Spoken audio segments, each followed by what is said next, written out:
Fernando Alonso is about to meet the wildest cars Formula One has ever built, right at the point most drivers would already be retired. In 2026, the grid is getting shorter, twitchier low-grip machines, violent hybrid power, and active aero wings that change the car under you at the flick of a switch. And somewhere in that chaos, a 40-plus Fernando is strapping in, looking at a field of drivers nearly half his age and basically saying, "All right, let's see if you can handle my kind of racing." Is this the season where experience finally beats youth? Or the moment the new F1 monsters expose even a legend like Alonso? Fernando Alonso is about to drive straight into the most unpredictable season Formula One has seen in years. And somehow, he's walking toward it instead of away from it. While other drivers his age are in TV studios or on yachts, Alonso is staring at a 2026 car that's shorter, lighter, twitchier, with less grip, way more electric punch, and wings that literally move mid-corner. These aren't just new F1 cars, they're high-speed mood swings on wheels. And the big question hanging over the paddock is simple. Will this wild new era finally expose his limits, or give him one last chance to humiliate a whole grid of drivers he used to watch being born? Because make no mistake, 2026 is not just another regulation change. The cars will be narrower, with thinner tires and reduced downforce, which means less natural grip when the driver turns in. At the same time, the power unit becomes a true 50-50 hybrid monster, roughly equal power from the internal combustion engine and the electric system, with savage torque waiting to bite the rear tires the moment a driver gets greedy on the throttle. Add active aerodynamics into that mix, with front and rear wings changing profile on the straights and in the corners, and you're suddenly asking drivers to control a car that never quite feels the same from one phase of the lap to the next.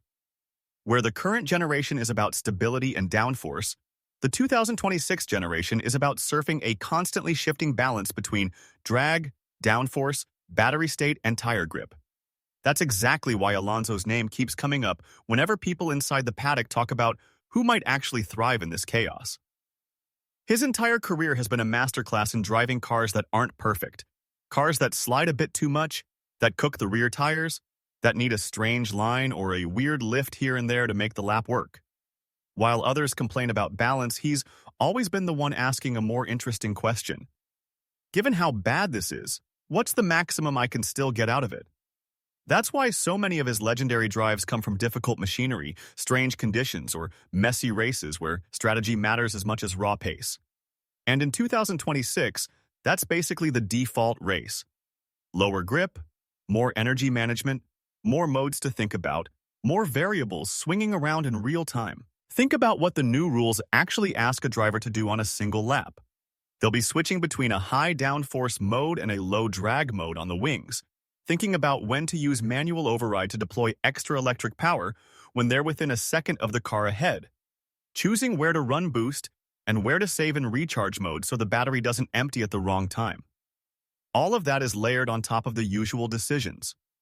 Brake balance tweaks, tire saving, reading the wind, reading the track evolution. Now, imagine doing that at 300 km/h in a car with less aerodynamic safety net when the rear suddenly goes light.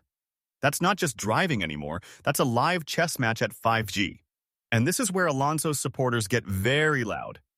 Because if there's one thing his career has proven, it's that his greatest weapon isn't only pace, it's his brain. He reads races like a strategist, not just a driver. He has always been brutally good at tire management, at judging how far he can stretch a stint, at sensing when grip is about to drop off a cliff and adjusting before everyone else feels it. He's the guy who can run a weird line in a tricky corner for 20 laps and then tell the engineers exactly why it works. Put that kind of brain in a car that punishes drivers who are only fast when the car is glued to the ground, and suddenly age looks less like a weakness and more like a superpower. But the story isn't one-sided, and that's what makes 2026 so compelling. Age does matter.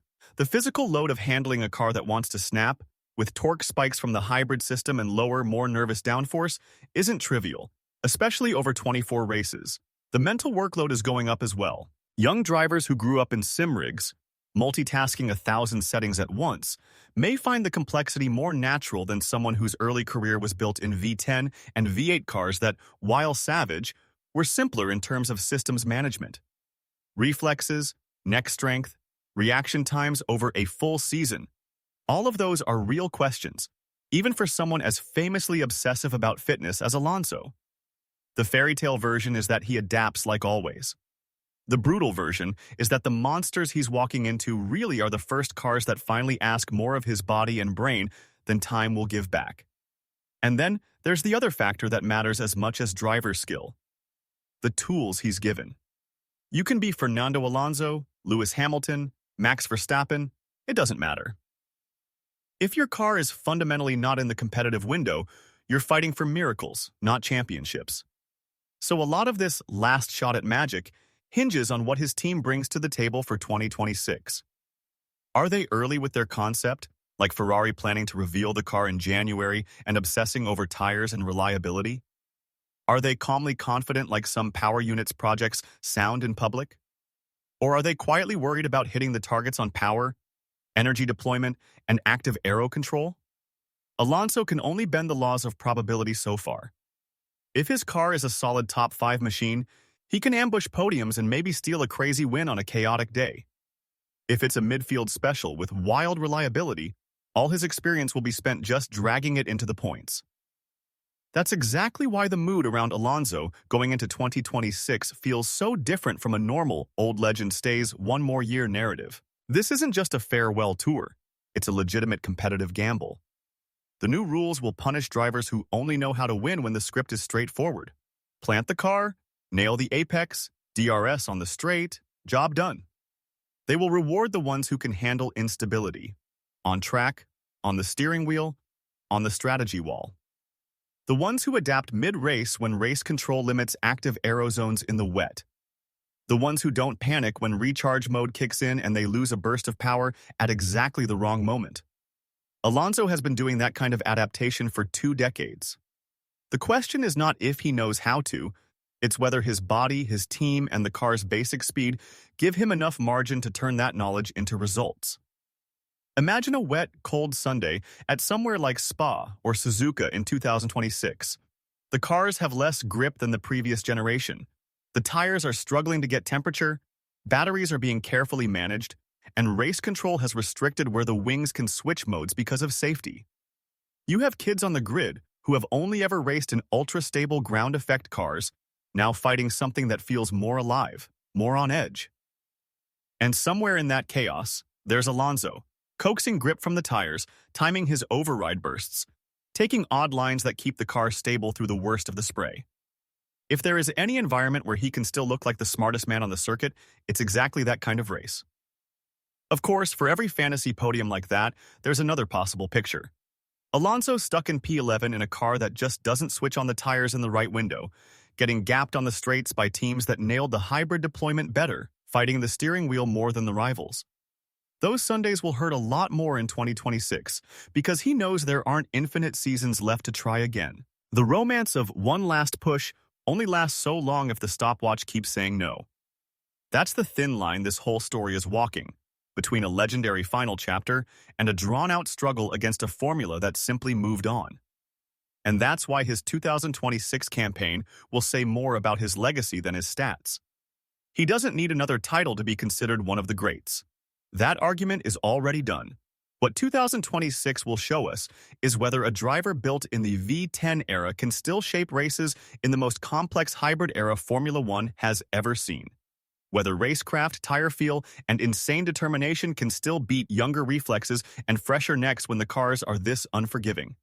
Whether the Fernando Alonso we've watched drag average machinery into places it had no right to be can do it one more time, with machinery that may be even harder to tame.